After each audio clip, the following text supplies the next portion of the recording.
வணக்கம் நண்பர்களே, நீங்கள் டிஎன்எஸ்டிசி அதாவது தமிழ்நாடு அரசு போக்குவரத்து கழகம் நடத்தும் தேர்வுக்கு நீங்கள் தயாராகிறீங்களா? ஸோ உங்களுக்காக தான் இந்த காணொலி. ஸோ இன்னையிலேருந்து பார்த்தீங்கன்னா நான் இம்பார்ட்டன்ட் டாபிக்ஸ் எல்லாமே கிளாஸஸ் வரப்போகுது. ஸோ நீங்கள் நம்மளோட அகாடமியில் நீங்கள் ஸ்டடி மெட்டீரியல் வாங்கி ஜாயின் பண்ணாலும் ஜாயின் பண்ணிக்கலாம். இப்போ இன்றைக்கான கிளாஸ் போகலாம். இப்போ பாரம் ஏற்றிய நிலையில் 7500 கிலோகிராமுக்கு மேற்படாமல் உள்ள வாகனங்கள். அதாவது இந்த கொஷினை நீங்கள் கூர்ந்து கவனிக்கணும். கொஷின் என்ன கேட்டிருக்காங்கன்னா 7500 கிலோகிராமுக்கு மேற்படாமல் உள்ள வாகனங்கள்.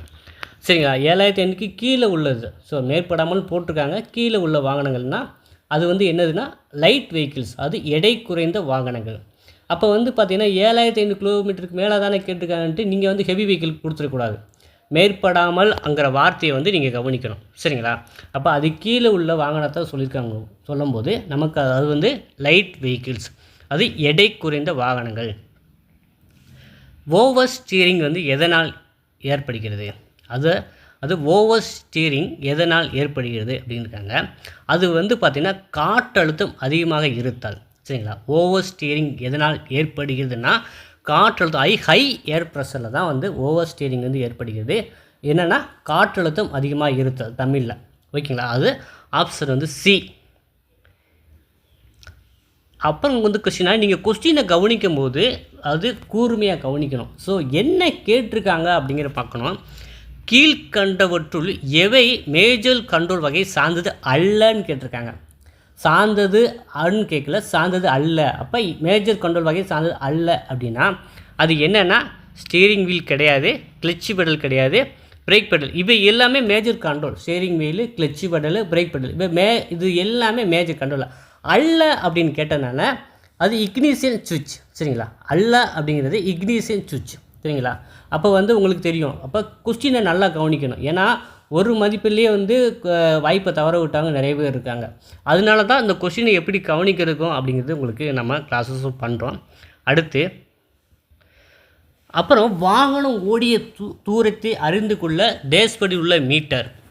ஸோ இந்த மாதிரி கொஸ்டின்ஸ் கண்டிப்பாக கேட்பாங்க. ஏருக்கு என்ன மீட்டரு, ஸ்பீடுக்கு என்ன மீட்ரு, அந்த மாதிரி ஒரு கொஸ்டின்ஸ் கண்டிப்பாக இருக்கும். வாகனம் ஓடிய தூரத்தை அறிந்து கொள்ள உள்ள டேஷ்போர்டில் உள்ள மீட்டர் ஓடோ மீட்டர். சரிங்களா, ஆப்ஷன் டி ஓடோ மீட்டர். ஸோ இது டிஸ்டன்ஸுக்கு ஓடோ மீட்டர், டிஸ்டன்ஸ் ஓடோ, அது மாதிரி ஞாபகம் வச்சுக்கோங்க. நகர்த்தும் கியர். ஸோ எல்லாருக்குமே தெரியும். ஸோ என்ன நம்ம நகர்த்துகிறோம், அப்படி வண்டியை மூவ் பண்ணால் என்ன பண்ணுவோம், ஃபஸ்ட்டு கியர் போட்டு தான் நகர்த்துவோம். So option A first gear. வாகனத்தின் வேகத்தை படிப்படியாக குறைக்க பயன்படுவது. சரிங்களா, வாகனத்தின் வேகத்தை படிப்படியாக குறைக்க பயன்படுவது எது அப்படின்னு கேட்டிருக்காங்க. Option accelerator pedal. So accelerator தான் வாகனத்தின் வேகத்தை படிப்படியாக குறைக்க பயன்படுவது. C, option C. செங்குத்தான சரிவில் இறங்கும் போது உபயோகிக்க வேண்டிய கியர். ஸோ செங்குத்தான சரிவில் இறங்கும் போது உபயோகிக்க வேண்டிய கியர்.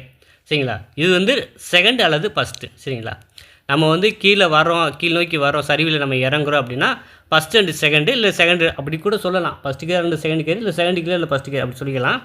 அப்போ செகண்ட் அல்லது ஃபஸ்ட்டு கியர் ரெண்டில் ஏதாவது ஒன்று போட்டு தான் நம்ம வண்டியை கீழே செங்குத்தான சரிவிலிருந்து இறக்குவோம்.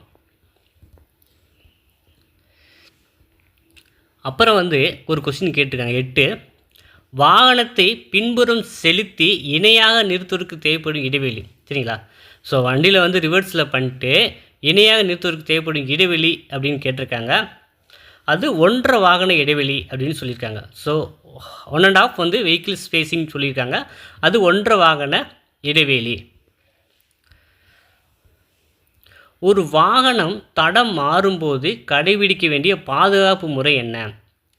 சரிங்களா, ஒரு வாகனம் the safety measures should be followed vehicle changing the line. So ஒரு தடத்துலேருந்து இன்னொரு தடத்துக்கு வரோம், அதுக்குரிய பாதுகாப்பு முறை என்னென்னு கேட்டிருக்காங்க. MSM and PSL. So MSM மற்றும் பிஎஸ்எல். அப்புறம் 2 வினாடி நேர விதியை எப்போது கடைபிடிக்க வேண்டும்? 2 வினாடி நேர விதியை எப்போது கடைபிடிக்க வேணும்? ஸோ ஆப்ஷன் வந்து பார்த்தீங்கன்னா டி, வாகனத்தை பின்தொடரும் போது. ஸோ 2 வினாடி நேர விதியை எப்போது கடைபிடிக்க வேண்டும் அப்படின்னா, வாகனத்தை வந்து பின்தொடரும் போது, when the vehicle following. சரிங்களா? ஸோ நண்பர்களே, இப்போ வந்து ஒரு 10 இம்பார்ட்டன்ட் கொஸ்டின்ஸை வந்து பார்த்துருக்கோம். ஸோ இதே போல் வந்து ரெகுலராக வந்து ஸ்டடி மெட்டீரியல் வாங்குறதுக்கு தனியாக ஆன்லைன் கிளாஸும் நடத்த போகிறோம். ஸ்டடி மெட்டீரியல் யாருக்கேன்னு தேவைப்படுது, அப்புறம் ஆன்லைன் கிளாஸ் தனியாக தேவைப்படுது, டெஸ்ட்டு வச்சா நல்லாயிருக்குன்னு ஃபீல் பண்ணுறவங்க இந்த டிஸ்பிளேயில் வாட்ஸ்அப் நம்பர் சாட் பண்ணி நம்ம அகாடமியில் ஜாயின் பண்ணி படிக்க ஆரம்பிக்கலாம். ஸோ ஏற்கனவே ஒரு 150 பேர் படிச்சுக்கிட்டு இருக்காங்க. நீங்களும் ஜாயின் பண்ணாலும் ஜாயின் பண்ணி படிக்க ஸ்டார்ட் பண்ணலாம். ஸோ உங்களுக்கு வந்து இந்த மாதிரி வந்து டீட்டெயில்டாக நம்ம கிளாஸஸ் எடுப்போம் அவங்களுக்கு. ஸோ இப்போ நோட்டிஃபிகேஷனுக்காக தான் வெயிட் பண்ணிக்கிருக்கோம். வெயிட் பண்ணணும், அதுவும் தொடர்ந்துடும். இப்போ வந்து நம்ம நோட்டிஃபிகேஷன் வர வரைக்கும் தான் வந்து இந்த மாதிரி ஃப்ரீ கிளாஸ் வரும். நோட்டிஃபிகேஷன் வந்துருச்சுன்னா பெய்டு கிளாஸ் மட்டும் தான் நம்ம அகாடமி மூலமாக கொடுக்க போகிறோம். ஸோ இன்ட்ரெஸ்ட்டாக இருக்கிறவங்க ஜாயின் பண்ணிக்கலாம்.